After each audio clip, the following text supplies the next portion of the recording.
और हमारे साथ दिनेश सोमानी भी हैं। सोमानी जी, बहुत स्वागत है आपका। क्या टेक सर आपका गोल्ड सिल्वर पे, क्या करना चाहिए इस वक्त?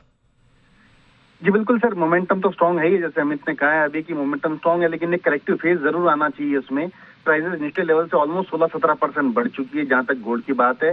सिल्वर में भी करीबन 16% के आसपास का एक बड़ा इजाफा हमें देखने मिला है। तो एक मुनाफा वसूली का दौर प्रोबेबली हो सकता है आज या कल आ जाए, और एक बार 2,40,000 से भीतर की सिल्वर अगर आती है तो फिर दोबारा लेने का एक अच्छा अवसर रह सकता है। वहीं अगर गोल्ड की बात करूं तो गोल्ड में उतना ज्यादा मुनाफा वसूली संभव नहीं है। आई थिंक 1,62,000 के आसपास से दोबारा इसमें बाइंग निकल कर आ सकती है। और 2 हफ्ते में क्या चाल देख रहे हैं आप सोमानी जी गोल्ड की? जी ऑलरेडी बहुत ज्यादा बड़ा मूव आ चुका है। 2 हफ्ते का तो एग्जैक्ट बताना थोड़ा सा मुश्किल है, लेकिन ये बात जरूर है कि दिवाली तक के आपको एक अच्छा खासा $5,000 इंटरनेशनल मार्केट देखने मिल सकता है।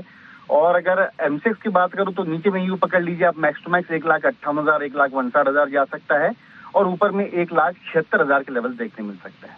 करण है हमारे साथ अहमदाबाद से, पूछिए करण।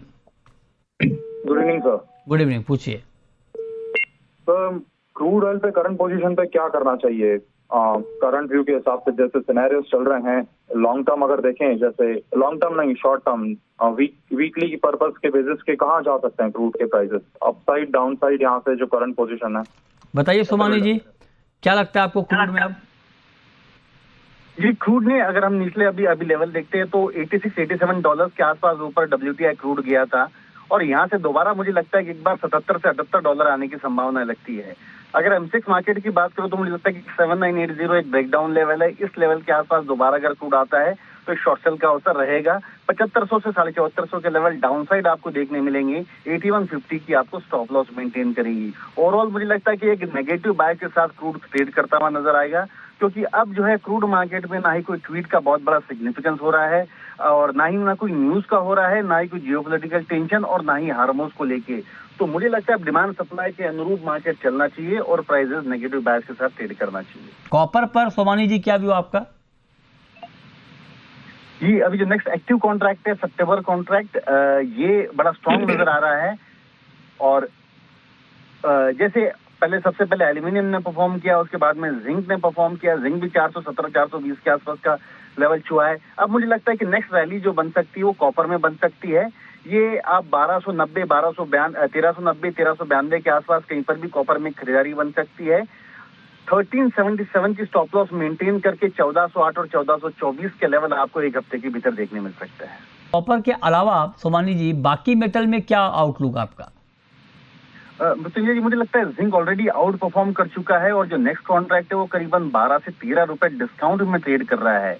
तो यहाँ मुझे लगता है कि जो अगला कॉन्ट्रैक्ट थोड़ा सा स्टेबलाइज हो जाता है तो 403, 404 के आसपास के अगर जिंक मिलता है तो वहां पर एक बार दोबारा खरीदारी बन सकती है। 397 की स्टॉप लॉस मेंटेन कर दोबारा 414 के लेवल हमें सितंबर कॉन्ट्रैक्ट में जिंक में देखने मिल सकते हैं। जिंक अभी सबसे आउट परफॉर्मिंग कमोडिटी है। कोई भी कमोडिटी अपना प्रीवियस हाई क्रॉस नहीं किया। जिंक ऐसी कमोडिटी अपने जो प्रीवियस हाई से 15 रुपए ऊपर ट्रेड कर रही है। हमारे साथ भागवत जुड़ रहे हैं इस वक्त, पूछिए सर। सर मैंने क्रूड के बारे में जानकारी चाहिए थी। जी जी पूछें। क्रूड मैंने शॉर्ट किया है 8,000 पर सितंबर का। 8,000 पे आपने शॉर्ट किया है, ठीक है। और अभी 7,900 के नीचे है तो आप प्रॉफिट में हैं।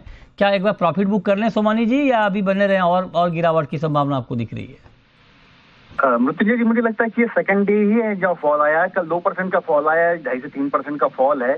मुझे लगता है 2 से 2.5% का फॉल और इसमें गुंजाइश बची है। प्रोबेबली हो सकता है लेट सेक्शन में आए या कल early morning gap down opening के रूप में हमें देखने मिल सकती है।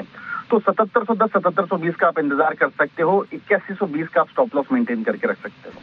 शेयर बाजार में निवेश बाजार जोखिमों के अधीन है। निवेश करने से पहले सभी संबंधित दस्तावेजों को ध्यानपूर्वक पढ़ें। SEBI द्वारा जारी पंजीकरण, BSE की सदस्यता और निस्म से प्राप्त प्रमाणन किसी भी प्रकार से मध्यस्थ के प्रदर्शन की गारंटी नहीं देते हैं और न ही निवेशकों को किसी प्रकार के प्रतिफल का आश्वासन प्रदान करते हैं। उद्धृत शेयर केवल उदाहरण के लिए है और इन्हें अनुशंसित नहीं किया जाना चाहिए। यह वीडियो किसी भी प्रकार की निवेश संबंधी कार्रवाई या सलाह के लिए नहीं है। इस वीडियो में जिन शेयरों के उदाहरणों का उल्लेख किया गया है वे केवल शैक्षिक उद्देश्यों के लिए है।